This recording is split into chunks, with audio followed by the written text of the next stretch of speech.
Hallo ihr liebe Leid, hier ist wieder der Yankee mit Let's Play Baldur's Gate 2 Schatten von Amn auf Pelzig. Jetzt habt ihr 2 Wochen lang warten müssen, bis wir hier uns der gegnerische Gruppe stellen. Es tut mir leid, dass das so ein miese Cliffhanger war.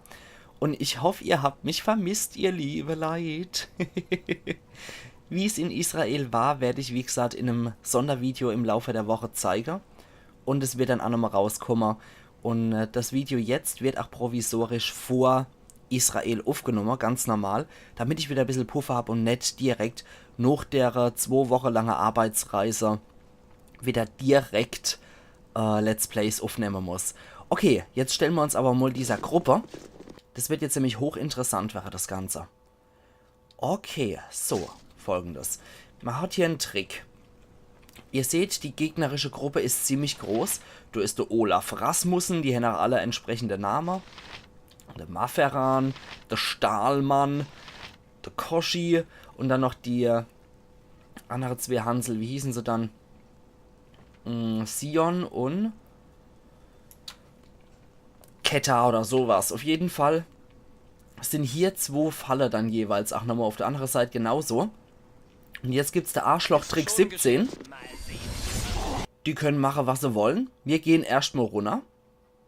Und dann folgen uns nur ein paar von denen. Und da haben wir es nicht mit der ganzen Gruppe zu tun. Zumal der Stahlmann auch regeneriert. Das ist schon ziemlich heftig. So. Uns ist jetzt nur der Koschi gefolgt. Gott sei Dank. Oh, die 2 sind uns auch noch gefolgt. Okay. So. Der Koschi muss aber als erstes drauf gehen. Okay, du nimmst mal einen Trank. Vikonia, ich will, dass du uns alle heilst. Und Corgi, du nimmst einen Hasttrank. So. Gut. Der hat jetzt Hast auf sich gewirkt, dann kann er auch schneller attackieren. So. Anomen, du schluckst einen Trank. Alle auf den Koschi drauf, weil ihr habt gesehen, dass Anomen betäubt war. Schützt mich, ja, das hat nichts mehr gebraucht. Er hat 9000 Erfahrungspunkte gegeben. Jetzt gehen wir allesamt auf Olaf Rasmussen.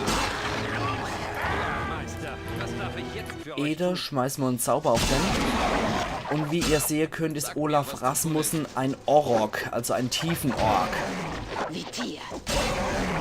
Okay, Abdel Adrian ist kurz zum Verrecken. War nicht so gut. So, da lang. Okay, Olaf Rasmussen hat 6000 gegeben. Ja, die machen schon ordentlich Schade hier. Maferan, das ist ein Minotaurus. Wahrscheinlich sind die 2 Kämpfer gewesen, keine Kämpfer-Krieger. Ne? Und Koschi war ein Dieb. Oder ein Bade könnte es auch gewesen sein. Rüstung hat er auf jeden Fall nicht gehabt. Ah, ein Kensei könnte es gewesen sein. Das sind 8 Krieger, die ohne Rüstung kämpfen. So. Ah, der hat sich jetzt gerade wieder... Da hat sich ein konzentrierter Heiltrank reingepfeffert. Okay, so. Jetzt guckt das mal an. Und wir sehen, dass hier jede Menge Zeug liegt. Desto ist wiederum Quatsch, was die Gruppe immer weiß. Ich hatte leeres Trankfläschchen. Das ist Quatsch. Das können wir fortschmeißen. Das können wir mal alles zu Edwin geben, damit der sich das mal anguckt. Okay, das kann er gar nicht identifizieren. Das kann er als Abwehrhelm identifizieren. Das gibt Rettungswürfe. Gibt es auf jeden Fall auch nochmal was zu aller. Und Magieresistenz gegen Elektrizität, Kälte und Feuer jeweils 20%. Das ist auch ziemlich gut. Das ist ein Langschild plus 2, glaube ich. Ein Feldharnisch hat Rüstungsklasse 1. Genauso wie der Prunkharnisch. Okay, müssen wir auf jeden Fall auch identifizieren. Guck das mal eventuell an. Ein Feldharnisch plus 1. Der hat die Rüstungsklasse 0 und ist damit besser als ein Prunkharnisch. Ein Feldharnisch ist die beste Rüstung, die ein Krieger sowohl in Bezug auf Aufsehen als auch auf Schutz erwerben kann. Die perfekt ineinandergreifenden Panzerplatten sind so gewinkelt, dass sie Pfeile und Schläge ablenken und die ganze Rüstung ist mit kunstvollen Gravuren und detaillierten Prägungen liebevoll verziert. Durch seine Verzauberung ist dieser Feldharnisch für Krieger ideal. So, wie wir auch sehen, hat er nochmal um 1 zukriegt. 2 und 1. Das heißt, ihn können wir auch verbessern auf -1. Und Viconia kann das Ding tragen. Plattenpanzer plus 1. Ah, okay, da muss er dann den Schutzring abziehen dafür. Ist in Ordnung. Ist soweit in Ordnung. Kann Edwin eventuell noch so einen Schutzring? Nee, da hat schon der Schutzumhang. Abdel Adrian kann es auch nicht mehr. Na gut, dann muss der Rai und der wird verkauft. Alle hopp. Dann geht da noch ein Heiltrank hier und da geht noch einer hier. Und das ganze Zeug, das muss auf jeden Fall identifiziert werden. Dann haben wir aber hier noch was sehr, sehr Spannendes. Und zwar, so, das geht erstmal wieder an Korgan. Das Öl geht auch nochmal an Korgan. Und hier haben wir ein Katana plus 1, schon sehr cool. Und hier haben wir was viel, viel Besseres als alles andere. Die göttliche Rage, und zwar ein Katana plus 3, das einzigste seiner Art im Spiel. Ein Katana zu verzaubern ist keine einfache Angelegenheit. Im Gegensatz zu herkömmlicheren Waffen stellt ein Katana nämlich bereits eine nahezu perfekte Waffe dar. Um es noch weiter zu verbessern, ist normalerweise ein Opfer erforderlich. So könnte beispielsweise ein sterbender Samurai einen Wu-Gen bitten, seinen Kampfgeist in sein Katana zu bannen. Der Träger eines magischen Katana, wie beispielsweise dieser Waffe, sollte daher die Bräuche von Karatua und den Ehrenkodex des Samurais, der diese Waffe einst in die Schlacht geführt hat, respektieren. Tut er das nicht, könnte er bald das Opfer einer ganz erstaunlichen Pechsträhne werden. Besondere Fähigkeiten: Der Träger kann einmal täglich den Zauber Blitzschlag und Blindheit einsetzen. Wird ein Gegner von dem Katana getroffen, löst es einen Donnerschlag aus, der den Gegner betäubt, wenn ihm ein Rettungswurf gegen Zauber misslingt. Wird ein Gegner von dem Katana getroffen, erleidet er zu 5% durch einen elektrischen Schlag zusätzliche 20 Schadenspunkte durch Elektrizität. 1W10 plus 3. Das ist erheblich besser als das Ding hier mit 1W6 plus 2. Ja, jetzt haben wir eigentlich schon die optimale Waffe für Abdel Adrian gefunden. Das wird uns auch noch sehr, sehr, sehr, sehr lang begleiten. Dieses Schwert göttliche Rage. Bis ich da mal was Besseres finden. Zweihänder, wieder ein Schutz vor Bezauberung Helm. Der Abwehrhelm kann, glaube ich, an Anomen. Der hat nur einen Schutz vor Bezauberung. Kann der an Anomen und der kann zu Viconia. Und das kann erstmal weg, das Ding. Und den Harnisch geben wir vielleicht mal an Abdel Adrian. Der kann zwar nicht identifizieren, aber wir müssen mittlerweile unser Gepäck gut verstauen. So, okay. Jetzt bleibt der Stahlmann und der Zauberer. Okay, jetzt warten wir nochmal ab. So. Ich hoffe, das bringt was. So ist der Stahlmann, das ist, glaube ich, der Priester von der Gruppe. Oh, und da ist die Ketta noch mit dabei. Das ist die Schurkin hier in der Gruppe. Die versucht hier die ganze Zeit hinterhältige Angriffe zu starten. So. Stahlmann haben wir gekillt. Ja, 8000 Erfahrungspunkte hat er gebraucht. Gute 8000 Erfahrungspunkte. Ein Streitkolben plus 2 müsste das sein. Jawohl. Und noch ein Feldharnisch oder Plattenpanzer plus 1. Heieieiei. Okay, sehr gut. Jetzt müssen wir nur wieder auf die Tante hier warten, bis die wieder aus ihrer Unsichtbarkeit hervorkommt. Die versucht die ganze Zeit hinterhältige Angriff zu starten, hat es aber frontal gemacht. So kann der hinterhältige Angriff gar nicht gelingen. Edwin hat 22 Schade verursacht. Das ist mal ein richtiger kritischer Treffer von Magier im Nahkampf. Sehr schön. Sehr, sehr schön. Unsichtbarkeitstränke en masse. Dann ein Kurzschwert plus 2 dürfte das sein. Kann aber nicht identifizieren. Okay. Und das ist eine Beschlagen oder eine Lederrüstung plus 2 dürfte das auch sein. Okay. Wunderbar. Was gibt's? Corgi, du schluckst nochmal einen Trank. Ich mag nochmal, dass du das nochmal auffüllst. Und hier, du füllst es auch nochmal auf. Und jetzt bleibt eigentlich nur noch der Zauberer übrig. So, hier waren Faller. Ja. Schon geschehen. Jetzt können wir uns nämlich, ach hier, dem Kerl Widmer. War das eben Kugelblitz, was der gewandt hat, der Scheißkerl? Ja, Kugelblitz. Okay, also allesamt auf den Typ drauf. Ede, du machst bitte eine Bresche auf den Hansel, damit sein Schutzzauber weg sind. So. Jetzt sind nämlich sein Kampfschutzzauber gebannt, sein Zauberschutz ist entfernt und spezifischer Schutz ist gebannt. Das heißt, jetzt kann ihn jeder attackieren und tot ist er. So, Edwin steht auf der Leiche drauf und er hat hier eine Robe des Abenteurers. -1 auf Rüstungsklasse gegen Wuchtwaffen, Rettungswurf gegen Verwandlung und Versteinerung +1. Okay, ist noch selber, was er auch hat. Na gut, aber das war die gegnerische Gruppe. Das war unsere gegnerische Spielercharaktergruppe, gegen die wir jetzt gekämpft haben. Die waren wahrscheinlich auf, wenn wir auf Level 12 sind, okay, die waren doch etwas einfacher als gedacht, obwohl die Kämpfer ziemlich hart waren. Die waren wahrscheinlich so auf Level 11 um den Dreh. Ja, ich folge euren So. Befehlen. Im Moment. Idee, das mir zu übertragen. Okay, das sind wieder Kugeln +1. Die kann Edwin und Viconia gut gebrauchen. Zack, das kriegst du erst einmal. Weil Viconia hat noch ein paar mehr parat. So, was ist hier noch? Nix mehr. Erinnert auch stark an das A-Wesen von Zerg Verrat. Das ist nichts anderes als exakt dasselbe Grundriss, den man halt im Spiel für mehrere Gebäude verwendet, was ich eigentlich auch nicht so wirklich verwerflich finde. Okay. Sagt mir, was zu tun So. ist kaum der Rede wert. Jetzt können wir auch denn ihr Basis durchstöbern. Interessanterweise muss ich da auch sagen, das könnten...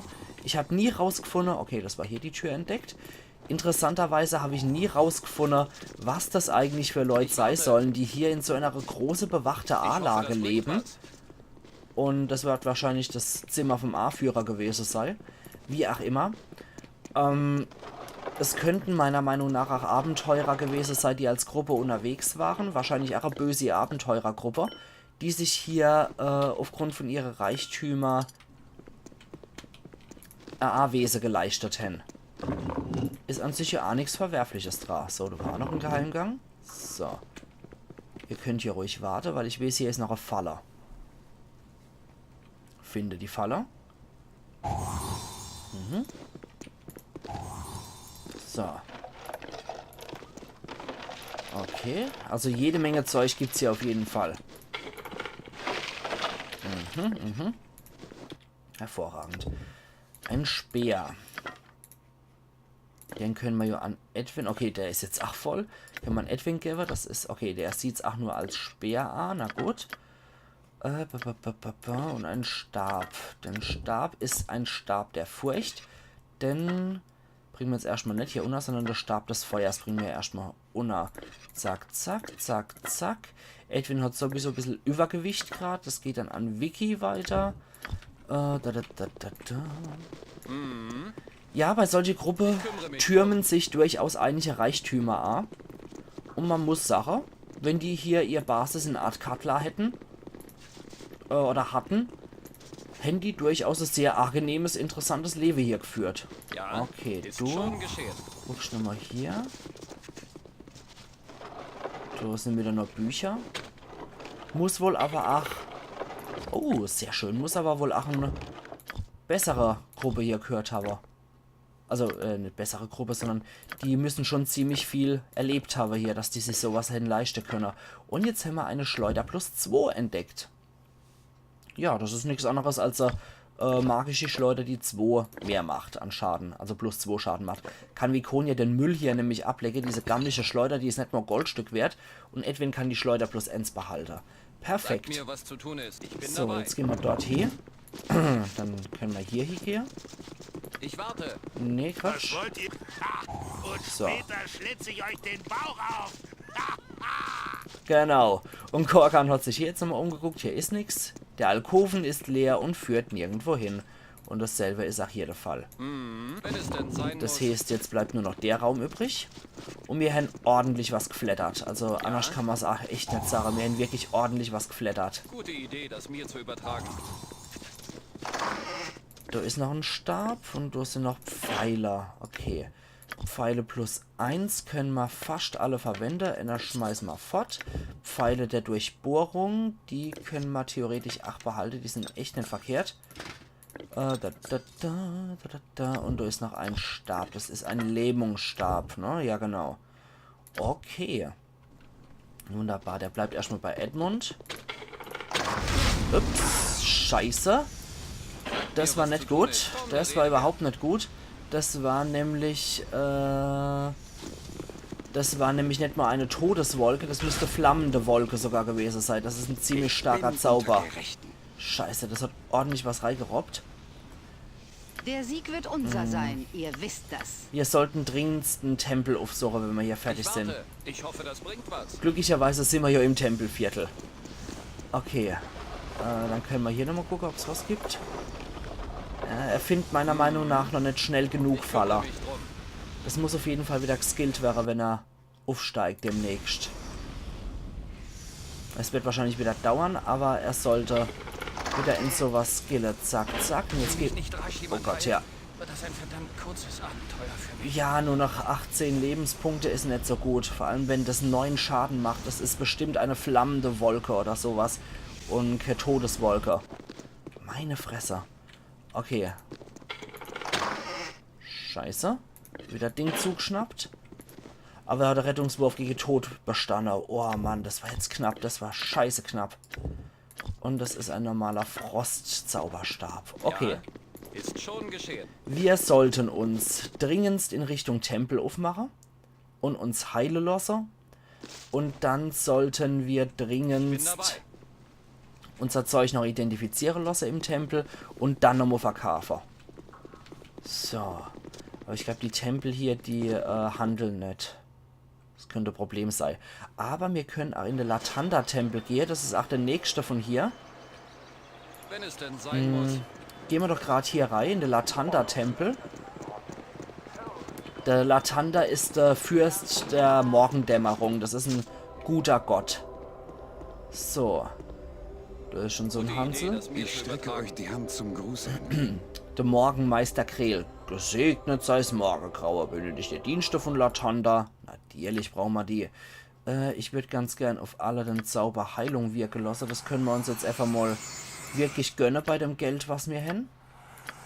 So, Anomen darf auch sehr gern mit Heilung. Und Edwin reichen eigentlich so kleinere, zweimal schwere Wunder heilen reicht. Gut, dann hätte ich gern diverse Dinge identifiziert. Und zwar die Streitaxt, das Langschild, das Kurzschwert, die Lederrüstung, das Speer. Zack, gucken wir uns alles dann nochmal an. Das ist ein Speer plus 3. Ein Lederpanzer plus 3 sogar. Kurzschwert plus 2. Helm zum Schutz vor Verzauberung. Ein großer Schild plus 2. Und eine Streitaxt plus 2. Nichts Besonderes. Ist zwar alles magisch und sehr teuer zu verkaufen, das ganze Zeug. Aber wie gesagt, es ist jetzt nichts, was ich der Leute in meiner Gruppe geben würde. So, der hat nichts mehr. Da ist noch ein Feldharnisch, den wir identifizieren können. Perfekt. Das heißt, wir haben noch einmal so ein Ding. Und Vikonia kann dann eine Prunkharnisch tragen. Und das Ding geht an Anomen. Perfekt, jetzt sind wir eigentlich wunderbar aufgerüstet mit dem Feldharnisch plus 1 für 2 von unseren Leuten. Inklusive ein Prunkharnisch für Vikonia. Sehr, sehr geil. Dann diverses Zeug, was wir sehr teuer verkaufen können. Komm mal her, du Ich Hansel. strecke euch die Hand zum Gruß entgegen. Ich weiß, der hat nämlich auch was Interessantes für uns. Und zwar hat der Stiefel der Bodenhaftung. So. Okay, was gibt's hier nochmal Wichtiges? Ansonsten der Lähmungsstab, ja, das ist nicht so besonders dolle jetzt. Ach, das ganze Zeug muss man jetzt auch nicht vorlesen, zwingendermaßen. Es sind halt magische Waffen. Stiefel der Bodenhaftung, das ist wieder was Schönes. Talos Geschenk. Vor unzähligen Jahren wurde die Festung der Sternspitzenhalbinsel der Zerstörungswut von Talos ausgesetzt, als ein Sturmbote von hohem Ansehen dort ermordet wurde. Talos kündigte die Zerstörung der Stadt durch Erdbeben, ihre Isolation durch Flutwellen und den Tod ihrer Einwohner durch Stürme an. Ein paar dieser Stiefel wurden ausgehändigt, damit nur ein einziger Mann überleben würde, um die Geschichte dieses Grauens weiterzuerzählen. Später fanden Reisende, die in der zerstörten Stadt ihr Glück suchten, einen alten Mann, der wegen der Zerstörung, die ihn umgab, den Verstand verloren hatte. Durch seine Stiefel gelangte die Geschichte von einer Stadt, die dem Zorn eines Gottes zum Opfer gefallen war, in viele, weit entfernte Länder. Schutz gegen Elektrizität bei Magie um plus 50. Das ist gigantisch. Das kriegt jetzt erstmal... Wobei... Das können wir genauso gut auch einen Magier geben. Da hätte der Kugelblitz ihn nicht sofort zerfetzt. Auf der anderen Seite... Das geht jetzt erstmal an Korgan. Der hat es meistens ja auch eher im Nahkampf mit solchen Leuten zu tun. So, die handeln aber leider nicht. Ich glaube, hier gibt es generell nirgendwo einen Händler. Aber den finden wir da ohne bei der Abwasserkanäle. Das heißt, wir können uns jetzt auch der Aufgabe vom blicklose Auge widmen, was uns der Tempel des Helm dann gäbe hat als Aufgabe. So. Das heißt, jetzt geht's erstmal hier runter in der Abwasser. Hallo, Leute.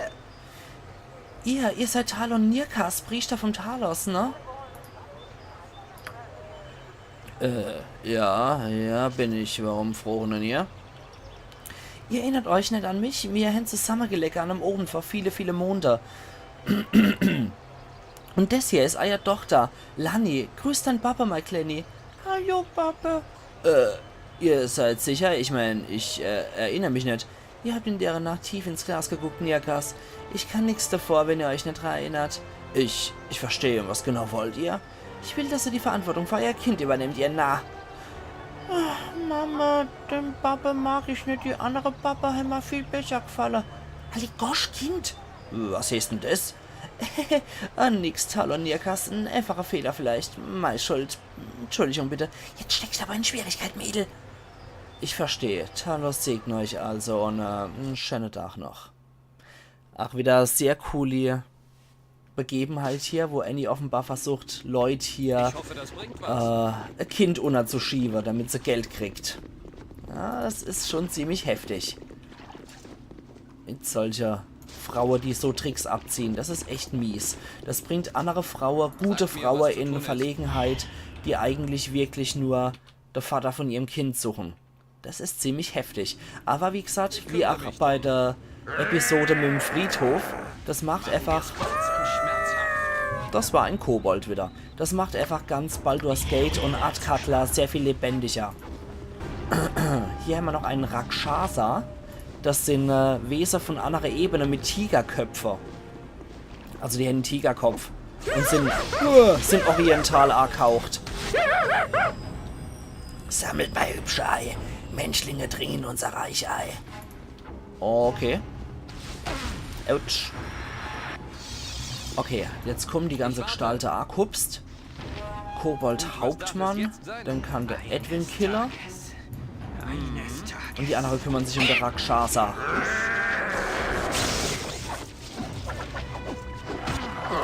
So. Durch das laute Geplärr versteht man sowieso wieder kaum was. Oh, das ist nervig. Das ist nervig. Schon belästigt jemand anderen. Niemals. Jetzt machen wir furchtbar. So, es nervt. Wo ist der Kobold-Schamane? Medizinmann. Okay. Gut, er hat ihn betäubt.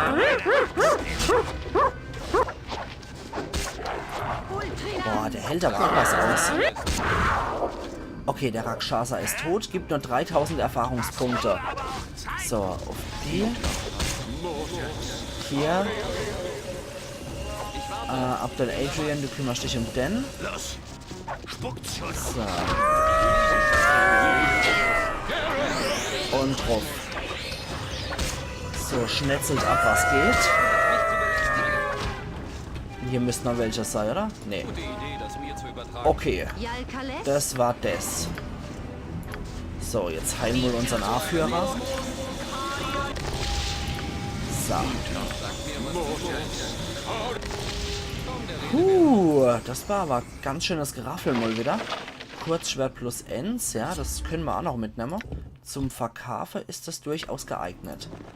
Okay, das war wohl ein etwas höherer dann, der hier Kurzschwert plus Ends gehabt hat. Und hier gibt es auch noch was Schickes. Einen Kanalisationsumhang.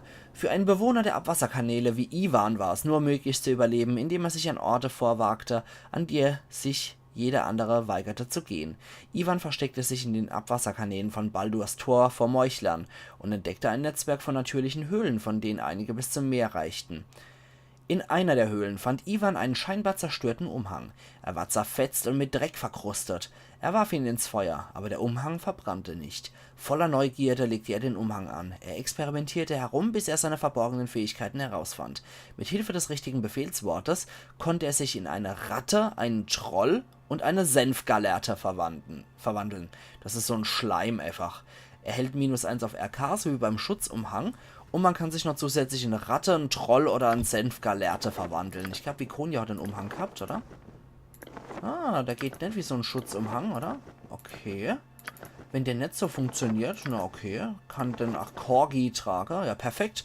Der braucht die Rüstungsklasse nämlich am meisten. Und dann funktioniert das Ding nämlich nicht wie ein Schutzumhang +1. Das ist sehr praktisch.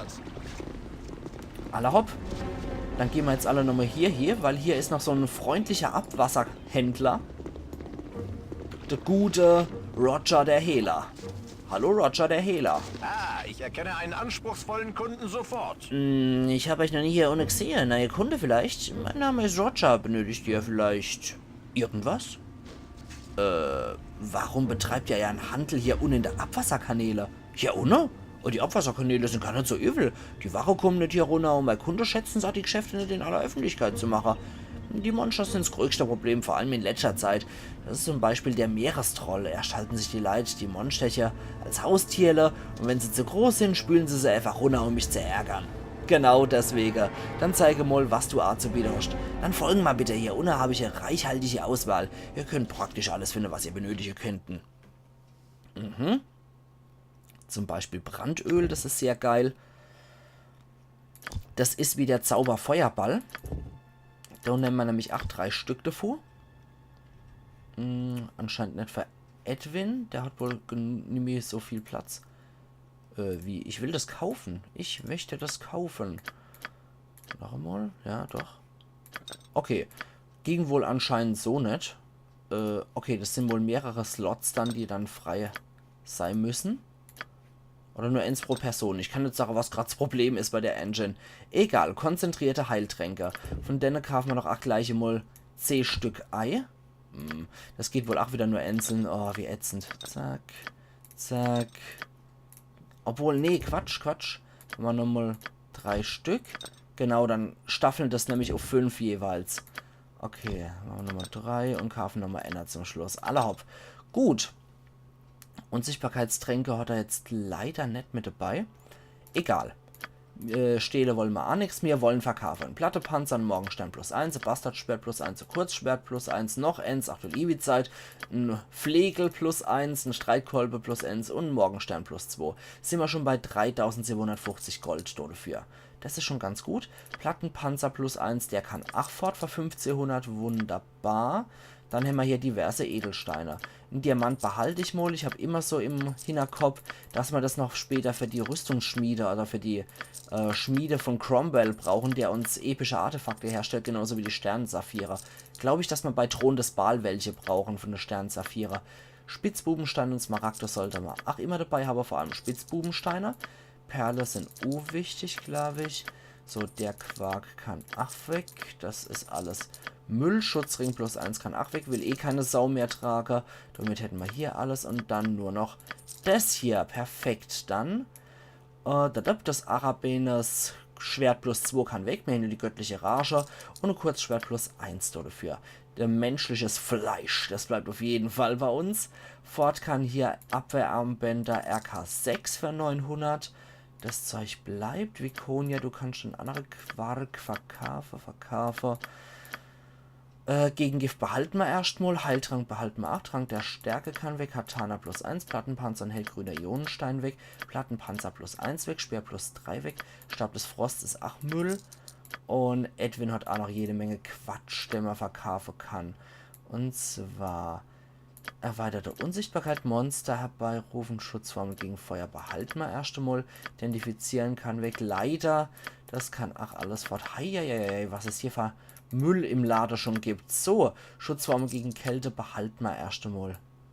Dann die Streitaxt kann weg, der große Schild ist Murks, der Streitkolben ist auch Käse. Wobei eigentlich der Stab der Furcht ist auch Müll. Das kann man bei Baldur's Gate Ends gut verwenden, aber ansonsten ist das Quatsch. Helmschutz zur Bezauberung, weg, weg, weg. Lederpanzer plus 3, Igitt. Rote Robe des Abenteurers, Speer plus 3, Lähmung starkes. Ach, Müll. Gut, perfekt, perfekt. Jetzt sind wir doch wieder richtig gut bei Summer. Haben jede Menge Heiltränke dabei, was auch sehr geil ist. Dann, das packen wir da hier und das da hier. Und Edwin behalte ich jetzt erstmal. Sehr schön. Ja, Meister, was darf ich jetzt für euch tun? Ach, du darfst diverses für mich machen. Ich mag mich jetzt aber hier nochmal umgucken. Ja. Korkan macht der Schamane platt. Dann eben beim nächsten Schlag.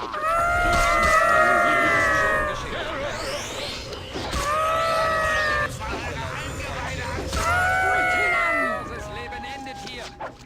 Alter Falter, das ist immer ein Gekrisch mit Kobolde. Aber Kobolde sind ja nicht mal in Baldur's Gate eine große Herausforderung. Da gibt es ja die Quest relativ am Anfang mit der Mine, wo man herausfinden soll, wer die Eisenvorräte kaputt macht. Und da stellt sich dann auch als so ein Hansel raus, der Kobolde unter seinem Kommando hat. So. Macht's gut. Das war eben auch nicht schlecht. Macht's gut! Okay. So, wunderbar. Ausgezeichnet. Jetzt haben wir die Seite erkundet. Und können theoretisch auch dort hier. Okay. Also der Kanal ist schon relativ gut untersucht. Aber richtig spannend wird es in dem Bereich hier. Denn nähern wir uns langsam an. Und wisst ihr, wann wir das machen? Genau, das machen wir morgen. Bei Let's Play Baldur's Gate 2 Schatten von Am auf Pelzig. Also machen's gut. Und das mal aber wirklich bis morgen. Iron Yankee.